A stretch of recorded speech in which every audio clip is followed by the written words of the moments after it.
Matt Booth.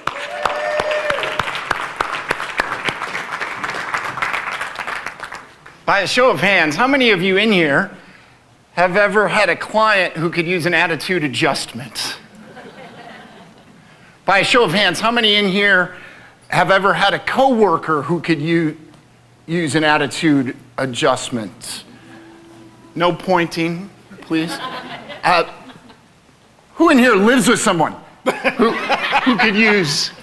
Anyone married to someone? And finally, who in here is willing to admit that at least from time to time, you're the one who could use the attitude adjustment? You see, it should be all of us, shouldn't it? I mean, this is what I do for a living. Part of my life's mission is to help people live more positively. I write books about attitude, talk about it. I'm not positive attitude. I'm not positive all the time. I don't believe anybody can be. I don't know if you know this or not, but we live in an extremely negative world. We live in a broken world. It's almost like each night there's an iceberg of negativity floats right into your house. And if by chance you forget about that for a little bit, just for a little, even if you can forget about it for a little bit, we're all carrying these devices in our purses and in our pockets that will beep, vibrate, ring, to remind us of the bad stuff that's going on. And I just read a study put out by Nokia. Nokia said that the average American looks at their phone 250 times a day. That's what I was like, whoa, that seems low, doesn't it? Doesn't that seem low? See, and I know you're doing it because there's no way there's that many people in the audience right now just looking down at their crotches and smiling. We know you're doing it. We know we're doing it.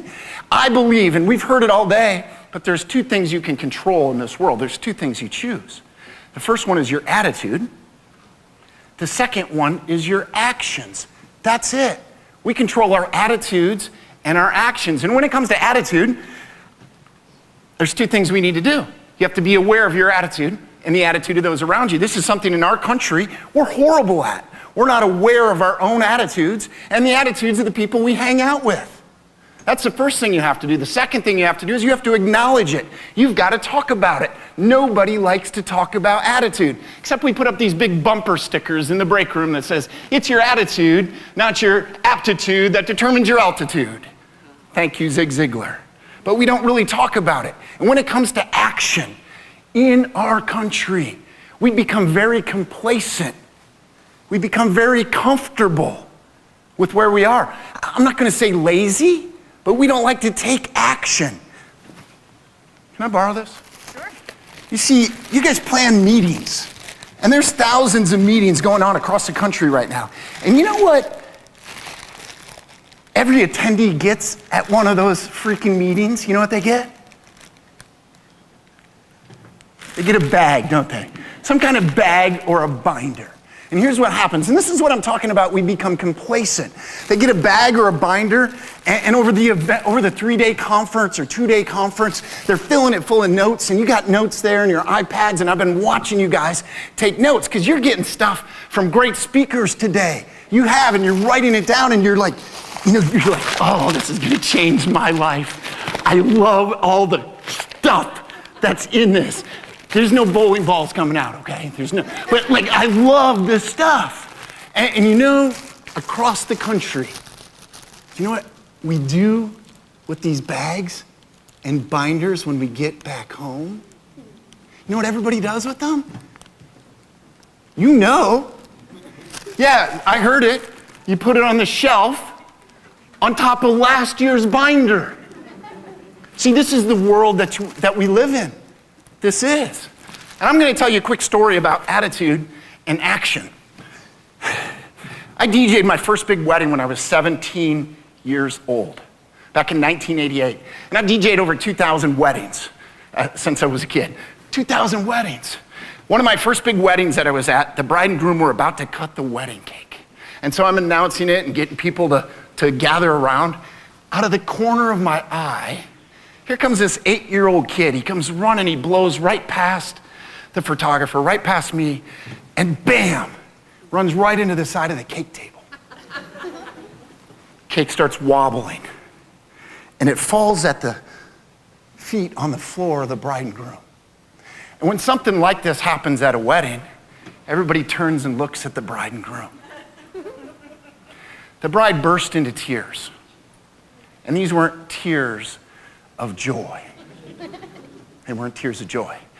And you could physically see, and you could see that they were upset. Now they cleaned up the cake and they got it out of the way, and a couple of the groomsmen chased the kid, and I think he still might be running today. And they got everyone seated up at the head table, and we proceeded, and according to my itinerary, it's time to introduce the father of the bride for a welcome speech. Now, can you imagine? And he did the best he could to get everything back on track, but they were still upset about the cake falling on the floor. And then we had a few speeches and everything, and the food, when the food came out, it was okay. You know, and the decorations were all right. And when it was time for the dancing, and we cleared the tables, I played every song I could think of, like AC/DC, Michael Jackson, old time rock and roll. We did the locomotion and the chicken dance, like nobody would dance. And I even tried the hokey pokey, and that couldn't turn everything around. I mean, we tried everything. But it's easy to see that the bride and groom's, their actions, their attitudes and their actions determine the outcome of their event. And those are the two things we control. Now, 10 years after that, I was DJing another wedding. Now, they had already cut the cake. But there was a job of a 17 or 18-year-old kid. His job was to move the cake from the cake table to a cart to push it back into the kitchen so they could cut it up in little pieces. And this 17, I don't think it was the same kid. But it could have been the same. And so his job is to push the cake. He gets it on the cart, and he starts wheeling it across the dance floor. And he gets right in front of the head table that had been seated there. And he gets right in front of it, right in the middle of the dance floor, and the cart hits an orange power cord. Now he holds onto the cart, but not the cake. And the cake falls. And we know when something like that happens, everybody turns and looks at the bride.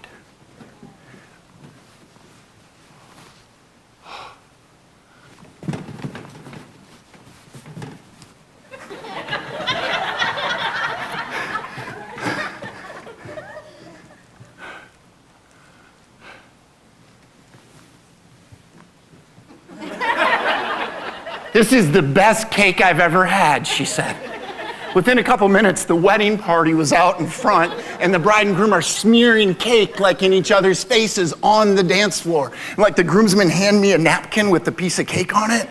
Like, "Here, dude." And I'm like, "I ain't eating that." You know, and then they got seated and they cleaned up the cake, and everyone's still laughing. And now it's my turn to introduce the father of the bride for a welcome speech. And how cool would that be to give that speech? Best man and the maid of honor knocked it out of the park. It was awesome. The food, that was the best pork chop I've ever had in my whole life. And the decorations, it was a fairgrounds, but the decorations were awesome. And when it was time for dancing, it didn't matter what I played. Everybody danced. I didn't even have to play the chicken dance. And even the old guy in the back who hadn't danced with his wife since they got married 30 years ago, he said, "If she can eat cake off the floor, I can come up here and dance to Anne Murray." See, and it was their attitude and their actions that determine the outcome of the event. So when it comes to attitude, if you want to improve it, you got to be aware of yours and aware of the people around you.